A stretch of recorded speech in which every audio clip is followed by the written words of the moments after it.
রব্বুল আলামিন মুহূর্তের মধ্যে বৃষ্টি দিয়ে আমাদেরকে শান্ত করে দিয়েছেন, আমাদেরকে গরম থেকে মুক্তি দিয়েছেন। তাহলে বোঝা যাচ্ছে রব্বুল আলামিন চাইলে যে কোনো মুহূর্তে যে কোনো সময় বান্দার জন্য নিয়ামত দিতে পারে। সেজন্য আমরা যারা নিয়ামত পেয়েছি, আজকে আমরা এখানে মসজিদে আসবো, একটু কষ্ট না করলে কোনো কিছুতে আমরা সফল হতে পারবো না। সেজন্য আল্লাহ রাব্বুল আলামিনের ঘরে আসার পরে আমরা একটু ধৈর্য ধরে বসবো, এই আশা রেখে আমি আমার বক্তব্য শুরু করতেছি। আজকে রব্বুল আলামিনের পবিত্র কালাম থেকে একটা আয়াত পড়েছি।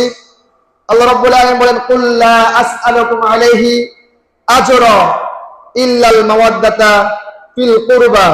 রব্বুল আলামিন পবিত্র কালামে ইরশাদ করেন, কুল, হে রাসূল আপনি বলে দিন, লা আসআলুকুম আলাইহি আজরা ইল্লাল মাওয়াদ্দাতা ফিল কুরবা, তোমাদের নিকটে আমি কোনো পরিদান চাইবো না। আল্লাহ রাসূল বলতেছে, আল্লাহ বলেন হে রাসূল আপনি বলে দিন, হে আমার বান্দারা আপনি আপনার উম্মতদেরকে বলে দিন, তারা এটা জেনে যাক আপনি তাদের কাছে কোনো প্রতিদান চাইবেন না, পাশাপাশি আপনি শুধু চাইবেন আপনার অনুগত্য, আপনার যারা আহলে বাইত বংশের অনুগত্য তারা করে।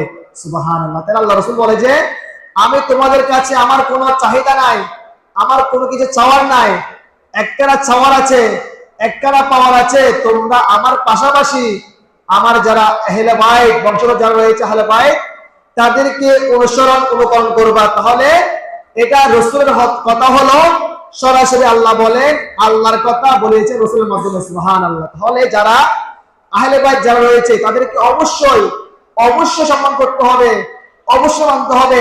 কেউ যদি মনে করে যে আহলে বাইতকে মানবো না, শুধু রাসূলকে মানবো, নাউযুবিল্লাহ, তার পরিপূর্ণ মানতে হতে পারবে না। আল্লাহ রাসূল একটা হাদিস শরীফের মধ্যে বলেছেন। এর আগে আমরা একটু দেখি আল্লাহ রাব্বুল আলামিন আর কায়েত বলেন, ইত্তাবিউ মাল্লা ইয়াসআলুকুম আজরান ওয়া হুম মুহতাদুন। আল্লাহ বলে অনুগত করো তাদের যারা তোমাদের নিকট কোনো কিছু চাইবে না, কোনো আশা করে না, তাদের অনুগত করো। মানে আমরা এমন ব্যক্তির অনুগত করবো যারা আমাদের সাহায্য করবে, সহযোগিতা করবে, কিন্তু বিনিময়ে কিছু চাইবে না।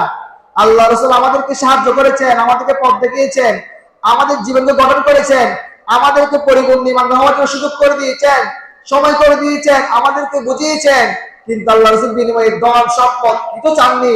উনি শুধু একটু বলেছেন, আমি তোমাদেরকে কিছু চাই না, একখানা জিনিস তোমাদের চাইবো, সেটা হচ্ছে আমার পরে আমার যারা বংশধর রয়েছে তোমরা তাদেরকে অনুসরণ করবা। সেজন্য আল্লাহ রাব্বুল আলামিন সূরা ইয়াসিনের মধ্যে বলেন, ইত্তাবিউ মাল্লা ইয়াসআলুকুম আজরান ওয়া হুম মুহতাদুন, তোমরা তাদেরকে অনুসরণ করো যারা তোমাদের থেকে কিছু চাইবে না, বরং তারা হেদায়েত প্রাপ্ত। এই আয়াতের অন্য একটা আয়াত